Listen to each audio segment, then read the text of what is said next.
Shoulder dislocation मतलब कंधा उतर गया है, तो आखिर कौन सा इन्वेस्टिगेशन कराना चाहिए दोस्तों इलाज से पहले, एक्सरे या एमआरआई या सीटी स्कैन। आज हम इसी बात करेंगे। मेरा नाम डॉक्टर मनु बोरा, मैं एक ऑर्थोपेडिक सर्जन और आर्थ्रोस्कोपिक एक्सपर्ट हूँ। Team ortho sport, Gurgaon, Bombay, Bangalore. तो दोस्तों, शोल्डर डिसलोकेशन एक बहुत ही कॉमन समस्या है जिसमें शोल्डर हमारा निकल जाता है। Most commonly anterior shoulder dislocation होता है जिसमें कंधा आगे की तरफ निकलता है। तो आखिर कुछ लोगों को समझ में नहीं आता कि सर शोल्डर डिसलोकेशन बार बार में हो रहा है, किसी का एक बार में हो, कौन सा इन्वेस्टिगेट करूँ, मैं एक्सरे कराऊँ, मैं एमआरआई कराऊँ, मैं सीटी स्कैन कराऊँ, मैं तीनों करा लूँ।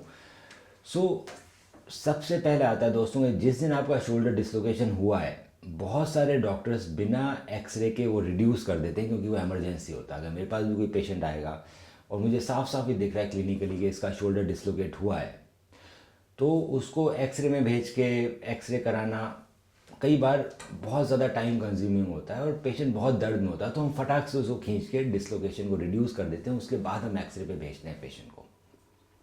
सो एक्सरे से बहुत सारी चीज़ें मालूम नहीं पड़ती है। एक्सरे आप करा सकते हो पर एक्सरे से आपके इलाज नहीं हो पाएंगे। एक्सरे से ये मालूम पड़ेगा कि अगर डिसलोकेटेड शोल्डर है उसके साथ साथ कोई हड्डी टूटी है या नहीं टूटी है।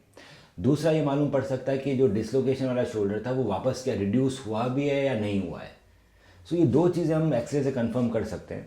पर डिसलोकेशन के बाद बहुत ज़रूरी है कि आप एक एमआरआई कराई जाए। एमआरआई में मालूम पड़ता है दोस्तों कि आखिर शोल्डर डिसलोकेशन जब हुआ तो आपके शोल्डर में एक टिश्यू होता है लेब्रम, वो फट जाता है।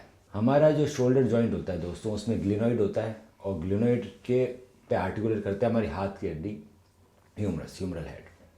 तो डिसलोकेशन के चांसेस कम होते हैं क्योंकि ग्लिनोइड के चारों तरफ लेब्रम होता है, एक पहाड़ जैसा स्ट्रक्चर होता है कार्टिलेजियस, जो उसको डिसलोकेशन को बचाता है। जब इंसान का पहली बार शोल्डर डिसलोकेशन होता है तो वो लेब्रम टूट जाता है, तभी वो डिसलोकेट हुआ। तो जो पहाड़ वाला स्ट्रक्चर वो लेब्रम टूट गया है, अब वहाँ पर लेब्रम नहीं रहा है, इसको बोलता है बैंकार्ड लीजन। एक बार बैंकार्ड लीजन डेवलप हो गया तो आपका शोल्डर डिसलोकेट बार बार में करता रहेगा क्योंकि अब वहाँ पर वो लेब्रम ही नहीं है जो उसको बचा के रखता है। इसको बोलते हैं रिकरेंट शोल्डर डिसलोकेशन। सो एमआरआई में मालूम पड़ता है कि आखिर हमारा बैंकार्ड लीजन कितना बड़ा है, कौन से एरिया में बैंकार्ड हुआ है, क्योंकि ग्लिनोइड गोल होता है तो उसमें क्लॉक होती है। हमने उसको क्लॉक में डिवाइड कर रखा है, 12 o'clock, 3 o'clock, 6 o'clock, 9 o'clock, जैसे कि नॉर्मल क्लॉक होती है। तो जनरली जो मोस्ट कॉमन बैंकार्ड मिलता है दोस्तों वो मिलता है 3 to 6 के बीच में। एंटीरियर इंफीरियर लेब्रम टूटता है, इसीलिए एंटीरियर डिसलोकेशन कॉमन है। सो एमआरआई से ये मालूम पड़ता है कि आखिर हमारा बैंकार्ड टिश्यू कितना फटा है, कितना बड़ा टीयर है, और उसके साथ साथ कोई और तो नहीं है। इनिशियली जब पहली बार शोल्डर डिसलोकेट होता है मैक्सिमम लोगों के सिर्फ कार्टिलेजिनस बैंकार्ड में, सिर्फ बैंकार्ड टिश्यू फटता है।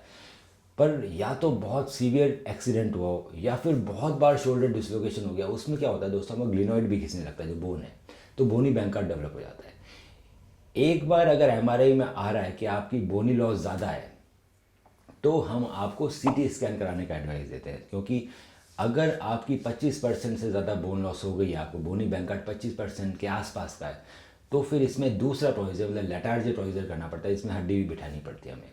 सो कौन सी सर्जरी आपको करानी चाहिए वो डिपेंड करता है पहले एमआरआई पे, और एमआरआई के बाद अगर हमें लगता है कि बोनी डैमेज भी है तो हम सीटी स्कैन भी ऑर्डर करते हैं। साथ साथ में हमें एमआरआई में ये मालूम पड़ता है कि आपका जो ह्यूमरस का हेड है उसमें कोई खड्डा तो नहीं हो गया, हिल सेक्स लीजन, और कितना बड़ा है। अगर हिल सेक्स लीजन भी बड़ा हो गया क्योंकि आपके मल्टीपल डिसलोकेशन हो गया तो वहाँ भी हमें एंकर डालने पड़ते हैं, जिसको बोलते हैं रैम्पली साच प्रोसीजर। साथ में जो बैंकार्ड टिश्यू फटा हुआ है दोस्तों, आजकल उसको नॉटलेस तरीके से रिपेयर किया जाता है, जिसमें पुश लॉक एंकर यूज़ होते हैं, सूचर टेप्स यूज़ होती है। साथ में फाइबर टैग जैसे एडवांस एंकर आ गए हैं जो नॉटलेस तरीके से आपके बैंकार्ड टिश्यू को हम दूरबीन से रिपेयर कर देते हैं, कोई चीरा नहीं लगाने की ज़रूरत पड़ती, सिर्फ 2 से 3 छेद में सर्जरी हो जाती है और आपका बैंकार्ड टिश्यू वापस पूरा रिपेयर हो जाता है। एमआरआई में हमें ये भी मालूम पड़ता है कि जो शोल्डर के आसपास की जो मांसपेशियाँ हैं, रोटेटर कफ है, आखिर उसमें भी तो कोई इंजरी नहीं हुई है। सो इन्वेस्टिगेशन बहुत ज़रूरी है दोस्तों। डिसलोकेशन के बाद फर्स्ट इन्वेस्टिगेशन आता है एमआरआई, उसके बाद हम डिसाइड करते हैं कि हमें सीटी स्कैन की ज़रूरत है या नहीं है। शोल्डर डिसलोकेशन का इलाज पूर्ण तरह संभव है दोस्तों, सिर्फ दूरबीन की सर्जरी से करना होता है और आप बिल्कुल ठीक हो जाते हैं। आप जिसमें जितना लेट आएंगे, आप जितना इग्नोर करेंगे, उतना आपका शोल्डर ज़्यादा घिसेगा। अगर उसमें बहुत बड़ा बोनी लॉस हो गया मल्टीपल डिसलोकेशन की वजह से, तो मुझे हड्डी काट के बिठानी पड़ती है, जिसकी वजह से हमारे हाथ के मोशन रेस्ट्रिक्ट हो जाते हैं। तो अगर आप लेट करोगे तो ऑपरेशन के बाद भी आपके हाथ के मूवमेंट पूरे नहीं आएंगे।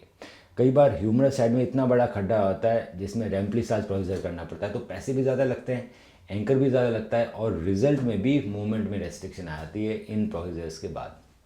बहुत ज़रूरी है कि शोल्डर डिसलोकेशन को ज़्यादा इग्नोर ना किया जाए। अगर आपका शोल्डर डिसलोकेट हुआ है, आप एमआरआई कराएं। एमआरआई आप हमें भेज सकते हैं, उसकी स्टडी करके मैं बताऊंगा कि आखिर इसमें छोटा प्रोसीजर करना पड़ेगा या फिर हमें रेम्प्लिसाज या फिर लेटार्जी करने की भी ज़रूरत है, या फिर सिर्फ नॉटलेस बैंक कार्ड रिपेयर से हम आपको ठीक कर सकते हैं।